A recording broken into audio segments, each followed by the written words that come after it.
Welcome to the Unitarian Universalist Church of Tarpon Springs, located in the heart of the walkable Tarpon Springs Historic District and known as the home of the Innes paintings.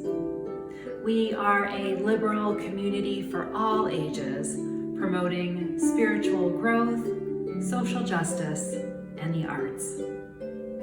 I'm Reverend Kristina Spaude, minister here of UUCTS. I'm glad you are here.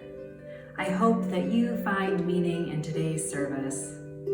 Please consider joining us on a Sunday morning when we gather to worship as a community every week beginning at 10:30 a.m. on Zoom, or drop in for a more personal visit to one of our coffee hours starting at 11:30 on Sundays on Zoom. Please refer to our website for information about how to connect with us on Zoom. Our service associate will now begin today's service.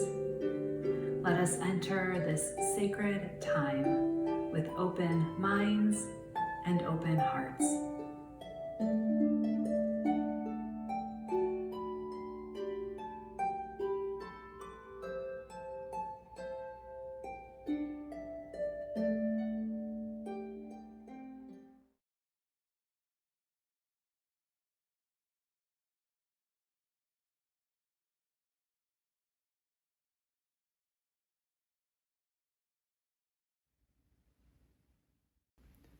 Hello, my name is Joe Weinstein, and I welcome you to this congregation's virtual service. Our words of welcome today come from Meg Barnhouse.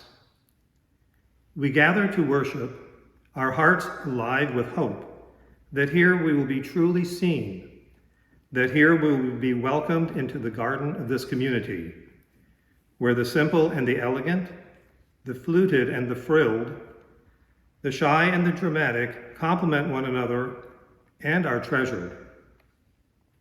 May we know that here, each contributes in their way to the beauty of the whole. Come, let us worship together, all genders, sexualities, politics, clappers and non-clappers, progressive or conservative. May we root ourselves in the values of this faith: compassion and courage, transcendence, justice, and transformation. I'd like to thank our minister, Reverend Kristina Spaude, for her words today entitled "The Beauty of the Day." Thanks as well to Bonnie Whitehurst for her wonderful music, and to all those who have helped make our virtual service today.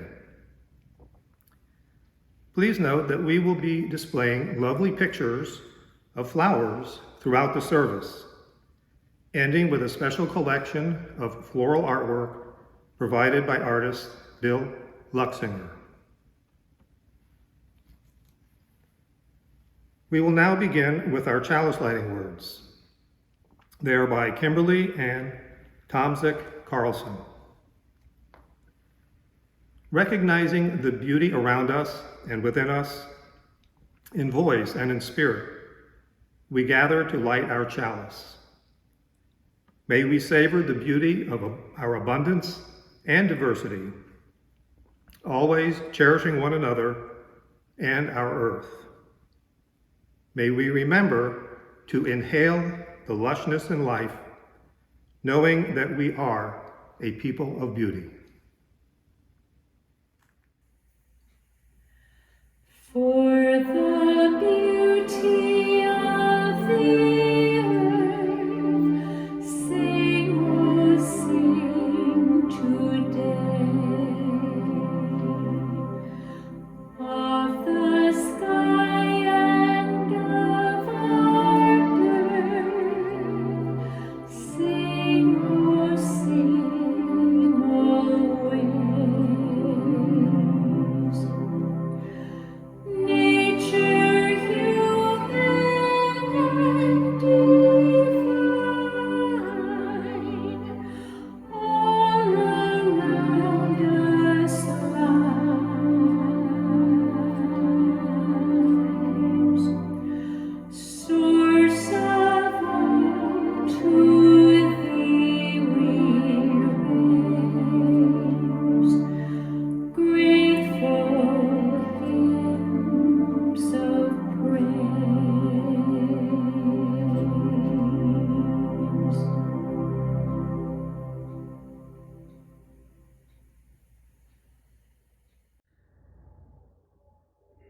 Our story today is a slightly edited version of Miss Rumphius, which is by Barbara Cooney. The Lupin lady lives in a small house overlooking the sea. In between the rocks around her house grow blue and purple and rose-colored flowers. The Lupin lady is little and old, but she has not always been that way. I know. She is my great aunt, and she told me so. Once upon a time, she was a little girl named Alice, who lived in a city by the sea.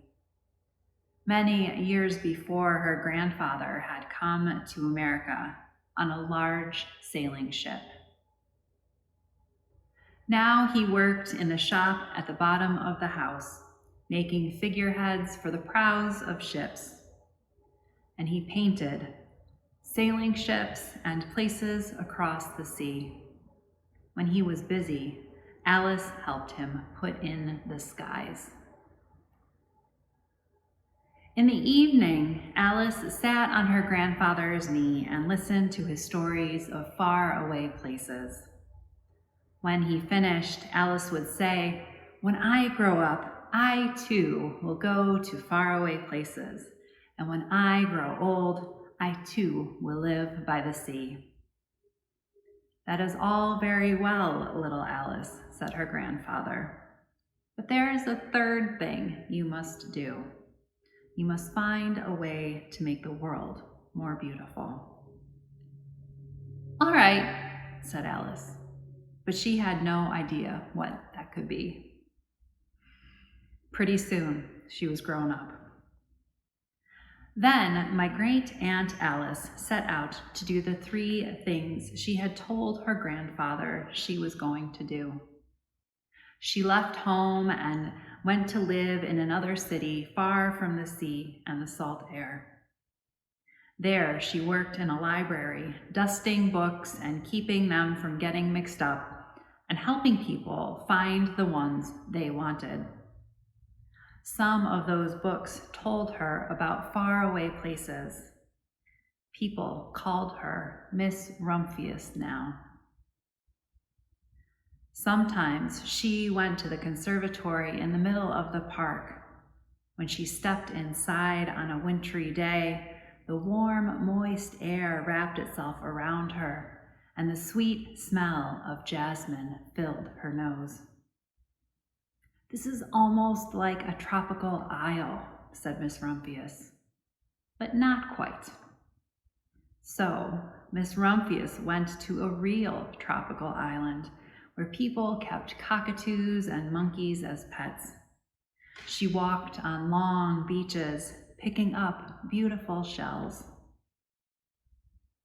And then later, my great aunt, Miss Alice Rumphius, climbed tall mountains where the snow never melted. She went through jungles and across deserts, and everywhere she made friends she would never forget. Finally, she came to the land of the lotus eaters, and there, getting off a camel, she hurt her back. "What a foolish thing to do," said Miss Rumphius. "Well, I certainly have seen faraway places. Maybe it is time to find my place by the sea." And it was. And so she did. From the porch of her new house, Miss Rumphius watched the sun come up. She watched it cross the heavens and sparkle on the water, and she saw it set in glory in the evening. She started a little garden among the rocks, and she planted a few flower seeds in the stony ground.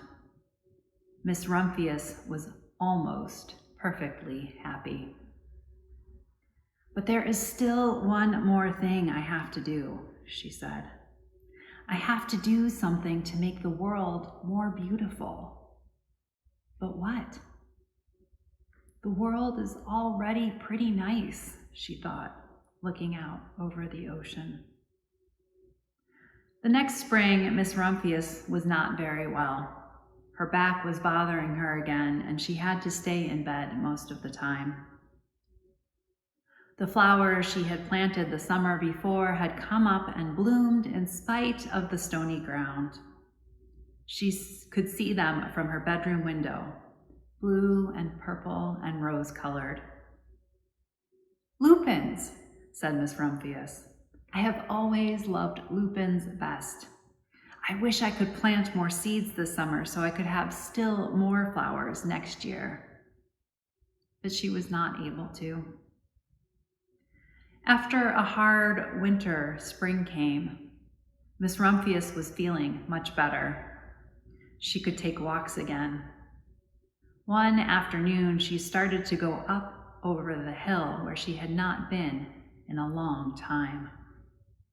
"I don't believe my eyes," she cried when she got up to the top. For there, on the other side of the hill, was a large patch of blue and purple and rose-colored lupins. "It was the wind," she said as she knelt in delight. "It was the wind that brought the seeds from my garden here." Then Miss Rumphius had a wonderful idea. She hurried home and sent off to the very best seed house for 5 bushels of lupin seed. All that summer, Miss Rumphius, her pockets filled with seeds, wandered over fields and headlands, sowing lupins. She scattered seeds along the highways and down country lanes. She flung handfuls of them around the schoolhouse and the back of the church. She tossed them in hollows and along stone walls. Her back didn't hurt anymore at all. Now some people called her that crazy old lady. The next spring, there were lupins everywhere. Fields and hillsides were covered with blue and purple and rose-colored flowers. They bloomed along the highways and down the lanes. Bright patches lay around the schoolhouse and back of the church. Down in the hollows and along stone walls grew the beautiful flowers. Miss Rumphius had done the third, the most difficult thing of all. My great-aunt Alice, Miss Rumphius, is now very old. Her hair is very white. Every year there are more and more lupins. Now they call her the Lupin Lady. Sometimes my friends stand with me outside her gate, curious to see the old, old lady who planted the fields of lupins. When she invites us in, they come slowly. They think she is the oldest woman in the world. Often she tells us stories of faraway places. When I grow up, I tell her, I too will go to faraway places and come back to live by the sea. That is all very well, little Alice, says my aunt, but there is a third thing you must do. You must do something to make the world more beautiful. All right, I say, but I do not know yet what that could be.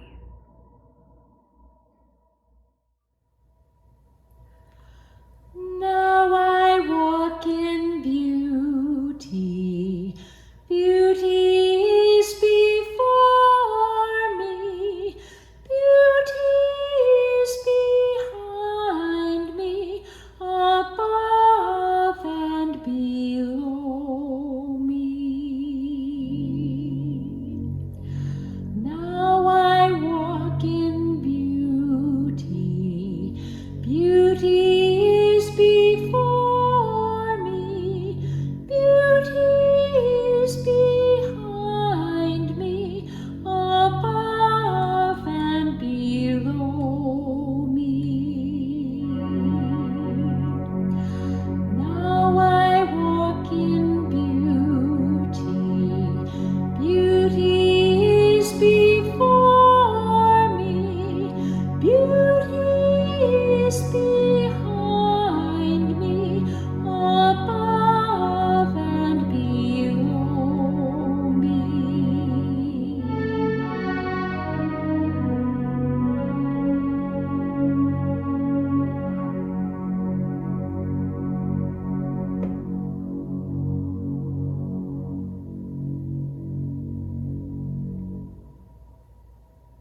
Our reading today comes from Claire Feingold Thorin. This is A Bouquet of People. Let us give thanks for a bouquet of people. We give thanks for children. Like tulips and irises, they multiply around us, making the world ever more filled with color, beauty, and new life. May we bless them as they replant themselves ever further from us, knowing that they need their own space to grow into. We give thanks for generous friends, as constant in bloom as echinacea, and whose gifts lift up our body and spirit. We give thanks for feisty friends, as indomitable as geraniums, and for continuous friends who, like bittersweet and ivy, hold on and never let go, and can never be gotten rid of. For crotchety friends, as prickly as rose bushes, their beauty a secret that is only discovered through careful gardening.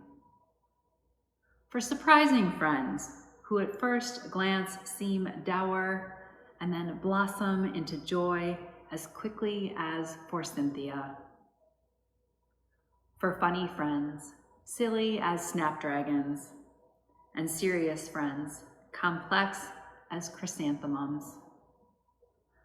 For comfortable friends, their gentle presence as soothing as the sweet smell of lilacs.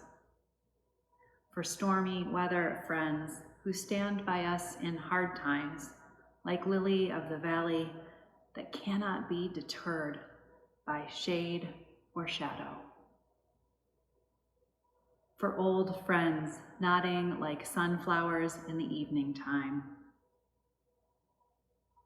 And young friends coming on fast as flocks. For friends as unpretentious as dogwood, as persistent as pachysandra, as steadfast as azalea, and who, like snowdrops, can be counted on to see you through the winter and remind you that spring always comes. For loving friends who wind around us like wisteria and embrace us despite our blights, wilts, and witherings. And finally, for forget-me-not friends, gone but never forgotten. Their beauty lives on in our memories and hearts. For this bouquet of people who brighten our lives, each in their own way, we give thanks. Amen.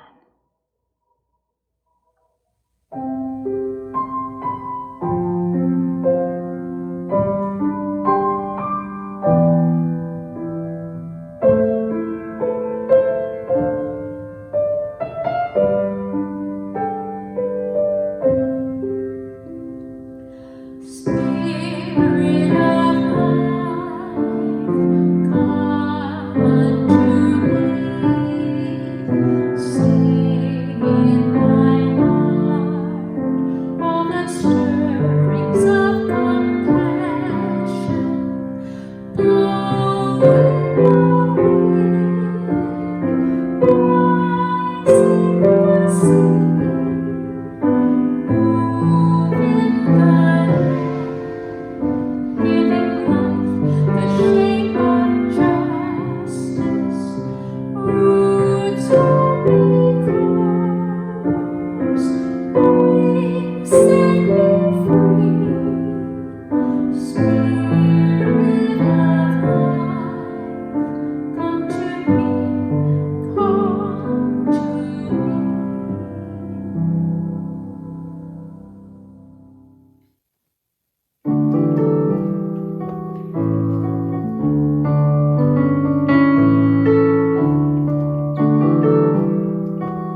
creatures great and small, all things wise and wonderful, the Lord God made them all.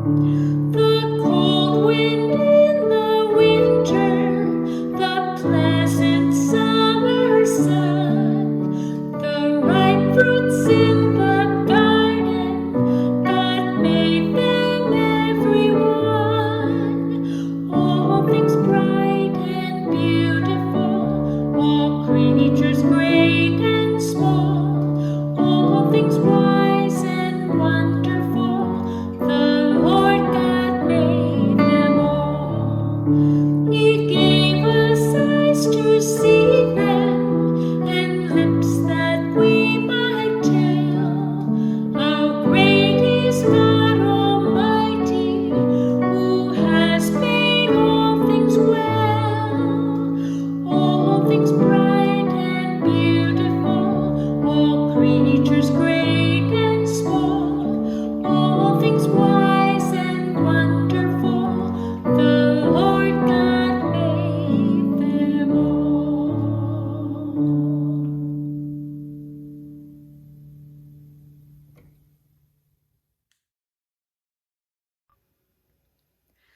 Our May Give the Plate will be donated to The Haven, an organization that provides assistance to those experiencing domestic violence or abuse. Survivors often flee abuse with nothing more than the clothes on their back. Traumatized and fearful, they turn to local domestic violence programs for refuge from the relentless abuse they face at the hands of their partner. Most shelters provide survivors everything they need to start over, from bedding and towels to toothbrushes and shampoo, and they do it for free. To donate, go to our website, uutarpon.org, and click on the Donate button. Select Give the Plate Social Justice and indicate The Haven in the comments. Or you can mail a check to 57 Reed Street and write Give the Plate, The Haven in the memo line. Thank you.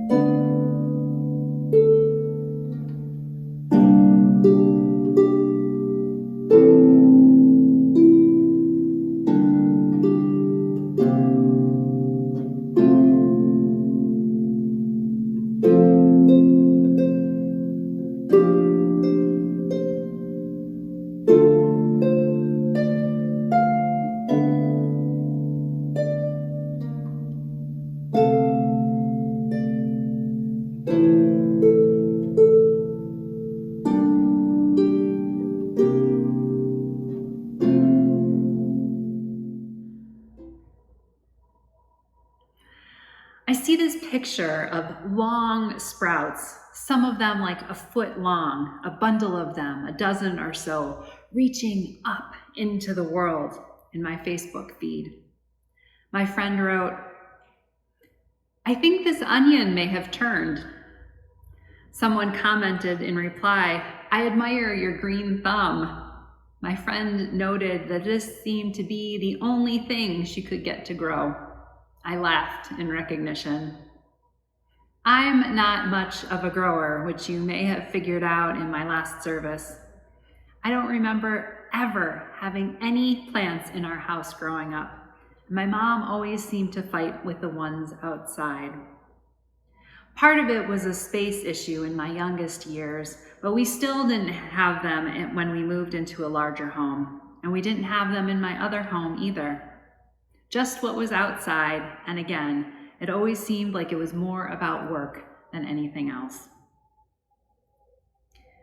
One year at Christmas, at least 5 years ago, but maybe more, I don't even know, I was gifted an amaryllis bulb. Well, not gifted per se. We had one of those white elephant gift exchanges, and my dad got this small thing that had a journal and some other stuff in it that he really didn't want, and he gifted it to me. here. I think I gifted the rest of those things in a donation box, but I kept the bulb, which came in its own box. I guess I felt weird about getting rid of something that had the potential for life. 2.5 years or so go by, and I'm getting ready to move again. And I've got this amaryllis bulb in a box. I look at it and think, well, did I kill it, or am I supposed to try and give it its best life? It's been long enough. I need to do something. Fully expecting it to be rotting at this point, I open it up and I can see some bright green in the bulb. I must answer yes to life then. Okay, here we go. I know I followed whatever instructions were on the box, but I don't remember how things happened exactly after that. Sooner or later, it started growing leaves that just kept on growing, reaching at least 3, almost 4 feet long. It's done that twice now, 8 leaves each time. 3 years ago, it got a pothos friend, and a year later, it got another one. We will gloss over the time I got bold and thought I could care for an orchid. When I moved here from Pennsylvania in September, it had these 8 long leaves, all of them at least 3 feet long. Concerned about visibility on the drive, I cut the leaves back. Having done this before, because it's supposed to be good for it, I knew they'd probably grow back. I felt bad, but we've been on some ridiculous adventures together now, so of course it was coming with me. A little while after we arrived, it dutifully began growing leaves, but there were only 2. They were long, and they just hung out and hung out. I wondered if I should cut them off, but that never feels right to me without a really good reason. I went to water it almost 3 weeks ago now, and next to the 2 leaves, a bud was starting to poke out. It has grown, and the top has been forming into what looks like it will be 5 flowers. This plant has only ever flowered once before and had 4 flowers then. I check on the plant multiple times per day in awe at the visual growth it manages daily, the stem growing over an inch every single day, and now the color on the petals changing just over the course of the day. This plant never ceases to amaze me when it decides it's time to grow. I cannot predict its life, and so it just delights me with it. When I first adopted Paisley, my cat, it was because I needed a life in my life to care for. I wasn't expecting the same experience from a plant. And it's different, but has certainly taught me much all the same. Not unlike cats, plants can be fickle. For the novice, it can be stressful not knowing everything or knowing what to do. Thank goodness for Google, trusting that growing means it's happy, and that being gentle and attentive are probably enough. This amaryllis has taught me to be in the world differently than anything else so far in my life, to have a new appreciation for the life that surrounds me, us, everywhere. It's taught me about being a silent but constant companion. It has also reminded me to be humble, as it is but one of many things in the world I absolutely do not understand. In this way, the amaryllis has taught me to be a better creature in the world, to have deep respect for the place that I am and to the many things I am connected with. I'm reminded too that caring for the amaryllis is different from caring for other plants or my cats, or myself, or anything else for that matter. I can learn lessons from caring for it, but the care will never be exactly the same.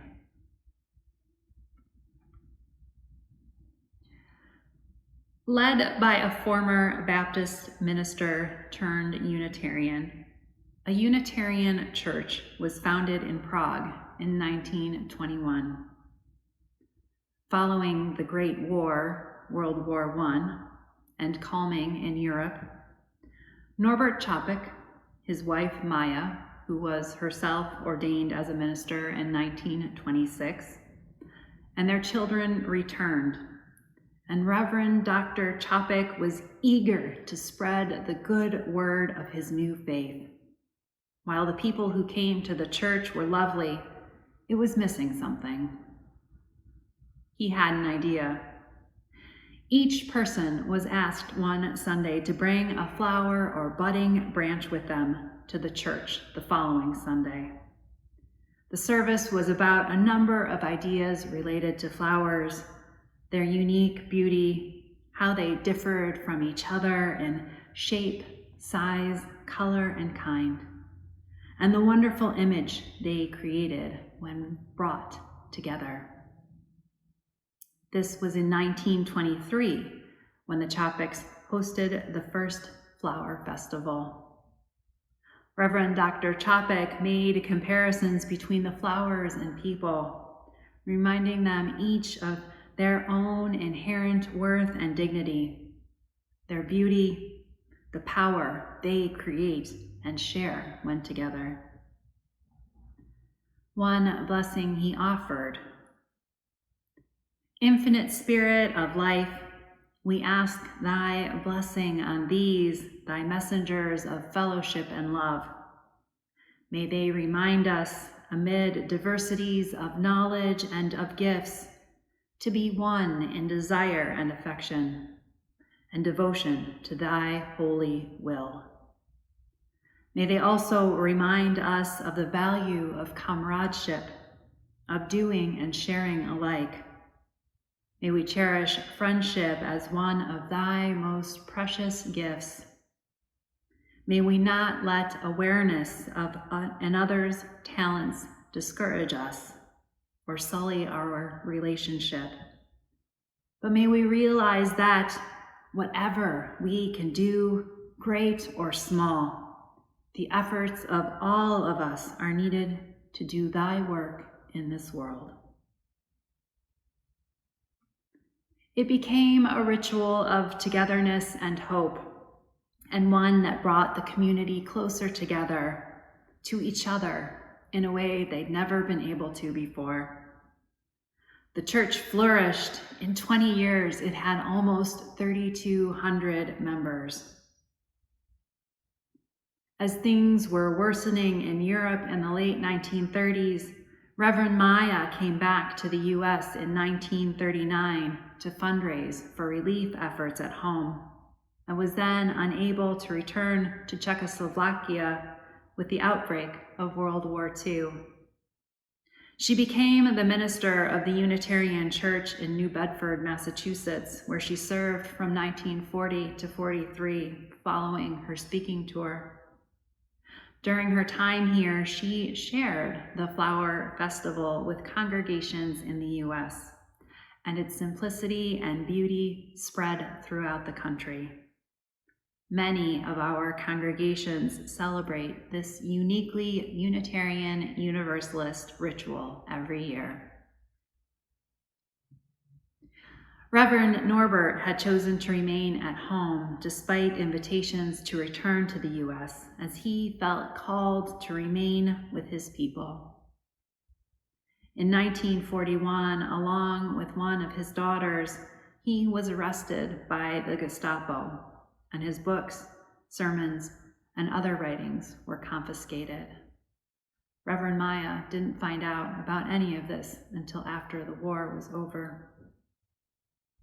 He was charged with listening to foreign radio broadcasts, which was a capital offense, and other crimes. But of course, it was his heretical liberal theology that led him to be convicted. Ever a minister, he continued to support others in the camps, inspiring hope and an inner strength and peace through his quiet presence. He spent about a year and a half imprisoned and in concentration camps until he was gassed to death in late 1942.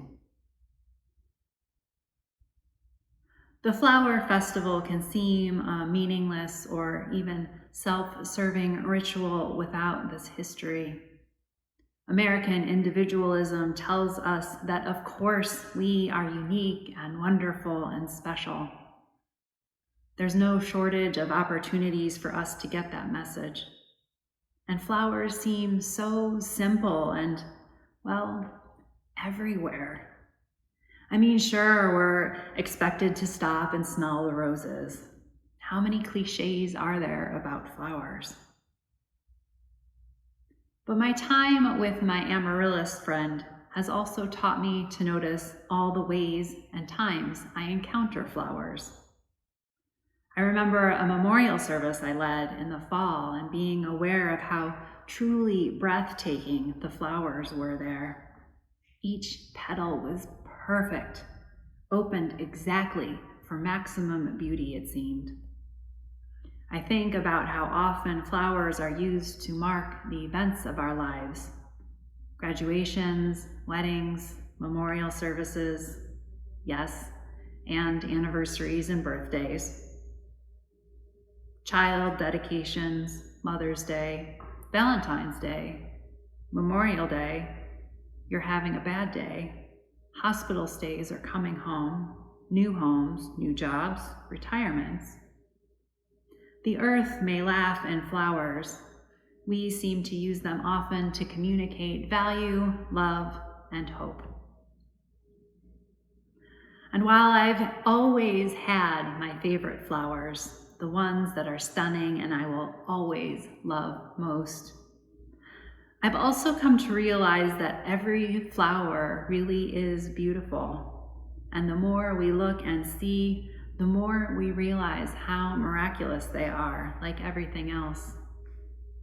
I try to imagine how these other flowers might grow, what their native habitat is like. Over time, I've learned that as much as I love certain kinds of flowers, I revel in a good bouquet with so many colors enhancing each other, bringing out their best, just like the ones we would create together if we were able to be in person now. And in the last few years, I've become increasingly aware of the vital role that flowers play in every environment, each one a joyful opportunity to spread abundant blessings on pollinators to allow for procreation and providing for the world. I think about the beautiful butterfly garden that you all created out back here to support the bees. Bees need flowers to serve their own unique and life-sustaining part in our ecosystem. Of course, the flowers and plants and bees and all creatures have figured out how to make a more sustainable life on this planet than we seem to have. They're also kinder to each other in many ways than we are to each other or any other creature or thing. Somehow we've forgotten the message that we belong to each other. We fail each other and cause harm. May these flowers remind us of the power we have as individuals and as a community to create hope and a greater good. May our values give us strength and courage to live our lives as fully as we can in the time we have, as Reverend Dr. Chopik did in his. As we think about our monthly theme of memory, I invite us to think about legacies and the ways flowers have been a part of that meaning-seeking, meaning-making, storytelling process for both Ms. Rumphius and the tropics. May we remember to travel to faraway places, if in our imaginations, to live by the sea, and to leave the world more beautiful than we found it. May we honor lives of service to others and to our shared faith, and remember to hold and celebrate and build with each other. May we live into the radical possibilities of our faith and know both its strength and our failures. I will leave you with this one last legacy worth remembering and honoring. By poet Ross Gay, this is a small, needful fact, is that Eric Garner worked for some time for the Parks and Rec Horticultural Department, which means, perhaps, that with his very large hands, perhaps, in all likelihood,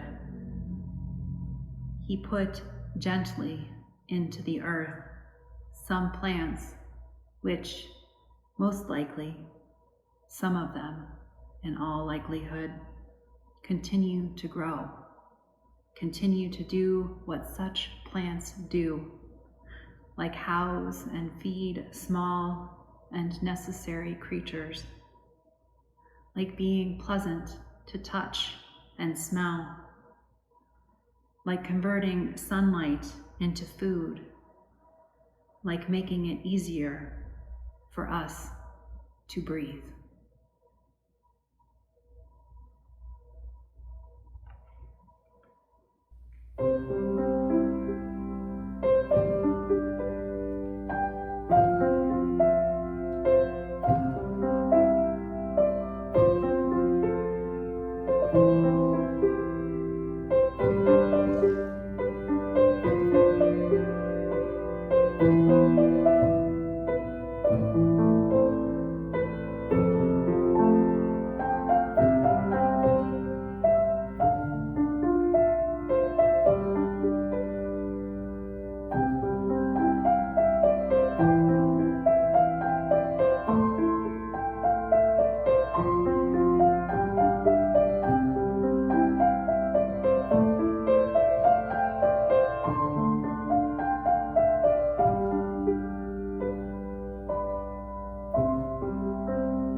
Our closing words this week again come from Jean Harrison Newyar, who has written in The Gift of Faith.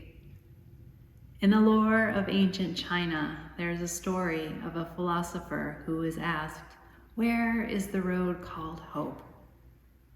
He replied, "It does not exist, but as people move forward upon it, it comes into being." I invite you to continue moving forward on this road, admiring the flowers and the wonder of life together with me.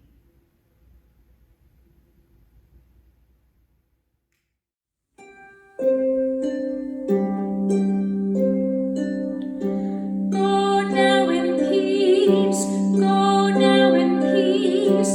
May the light of love surround you everywhere, everywhere you may go. Go now in peace, go now in peace. May the light of love surround you everywhere, everywhere you may go.